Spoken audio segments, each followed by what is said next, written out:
Hello! So I'm about to go and do some shopping for the week. I usually try and do one sort of bulk shop every week because I also have to go and drop off my compost, and the place that I drop off my compost is the same place that I get all of my food because, well, all of my dry food, because that is a beautiful bulk co-op store in Kuala Lumpur, which is where I live, so they happen to be conveniently in the same place. So I do that once a week. So one of the main things that you have to remember about zero waste shopping is you have to be prepared. You have to think about what you're going to buy so you don't get extra, and then you also have to think about what you're going to put it in.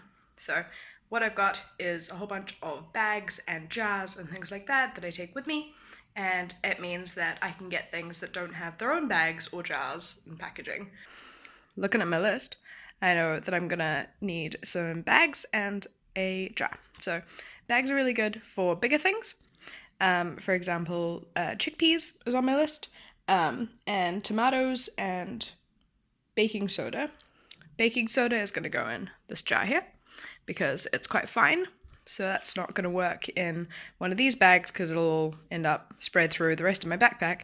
And sugar can go in one of these, because I get coarse raw sugar. So that goes in one of these just fine. The Hive in Bangsar is one of my favourite places in KL to do my zero waste shopping. I can get everything here from spices and salts all the way through to flour, grain, lentils, rice, and pretty much everything else you can think of. And even better than that, it's usually cheaper than the supermarket. So I'm gonna get some nuts today in this bag, and this bag was made out of a recycled or upcycled dressing gown that I got at a second-hand store. So I'm gonna get some of these hazelnuts today, and I'm gonna come over here. Claire, can I? Let me help you. So this is how we buy. So I'm gonna put that on there. This is gonna get teared, so back to zero. So it's down to zero, so that means I'm not gonna pay for the bag, which is great. Hazelnuts in the bag. How many grams would you like?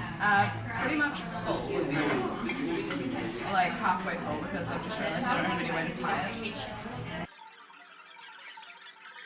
200. Perfect. Great. So that then just gets tied up, we don't want to use any ties.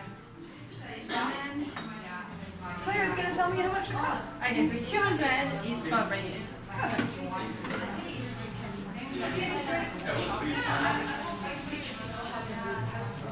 Thank you so much. And that is how you do bulk shopping, zero waste.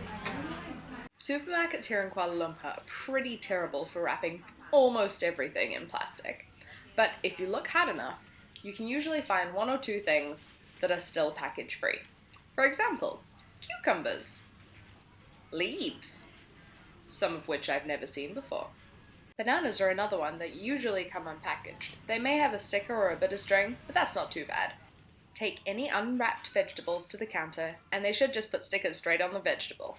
Another great place that you can go in Kuala Lumpur is the wet markets. These are traditional markets where they sell all kinds of beautiful, fresh produce.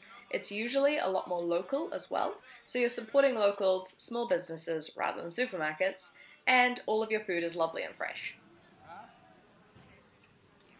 They also do tofu, which is something I've not found anywhere else unpackaged. And that's it. It really is that easy to start on your journey to zero waste in Kuala Lumpur.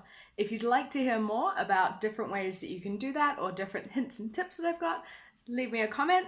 Otherwise, if you just want to see more travel videos, you can also just say, Caitlin, get back to the travel videos. We don't want to know about your zero waste stuff. I'm probably still going to tell you, but you can ask. Bye! Then I'm Amy!